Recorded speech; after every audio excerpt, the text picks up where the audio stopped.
What's up guys, Austin Pratt with Proper Services here. Today we're going to be going over the Asahi valves and some of the labels that we offer for the metering plates. So we've got the 1 inch for our cam and water, then we have the 1/2 inch valves here for our 2 different soap ends. It's going to be the same application, the same installation process. These plates are the same exact size, so you could take these from here and switch them over there. You will need a couple things, just some different rags to dry off and clean the plates. And then I have acetone, but I would highly recommend using rubbing alcohol. It will clean all the stuff off, but it won't clean more than it needs to. All right, so we're gonna start with the chemical one here. All you're gonna do is just put opposite pressure on the metering valve as you pull off the handle. So now you got the handle off, come on here, get the disc, plate, whatever you want to call this, just dry it off, make sure it's nice and dry. Grab a dot of your rubbing alcohol, come on here and kind of wipe it down. You're just trying to get all the stuff off of it, make sure that it's completely pure so that label will have the best bonding possible. This will help with keeping it on there for a long time. All right, so after that's all cleaned off and dried, you're gonna get your label, and then what you want to make sure is that 0 is up here at the top and 100 is down here at the bottom.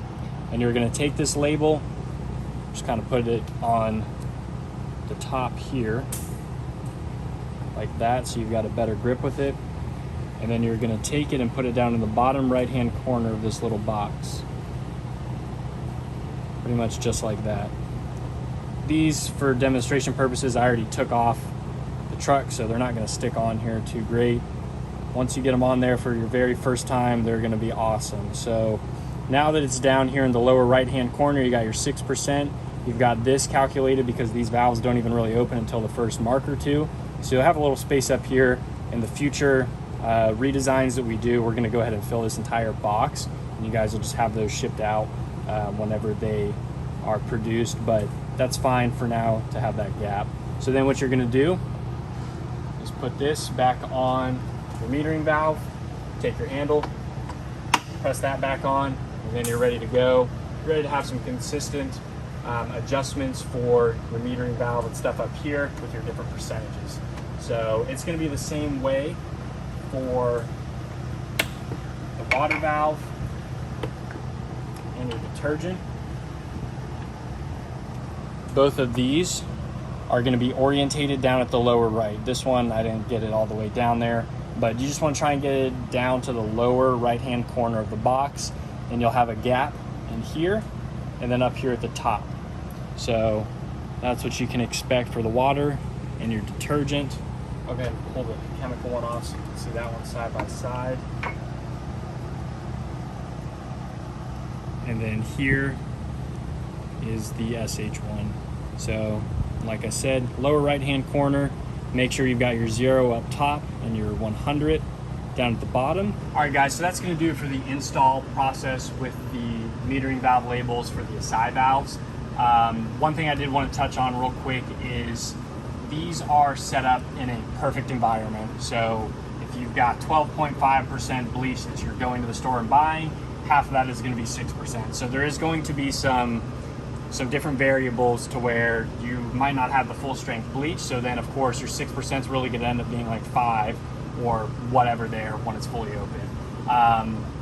Same thing with the soap, depending if you've got a different line here, you know, what size, that will alter it. So this is just a very consistent, time-saving, efficient way to have a good idea on where your stuff is supposed to be at. So like I said, if you change this hose out to 3/4 inch, this is our inlet to the pump, this is 1 inch hose, so you change that, change it to large or small or whatever. Same thing down here, your output hoses, all that stuff is going to affect your overall final ratio. So keep that in mind when you're buying these. Don't buy it and you get it on there and you're like, oh, well, this is, you know, 5.378%.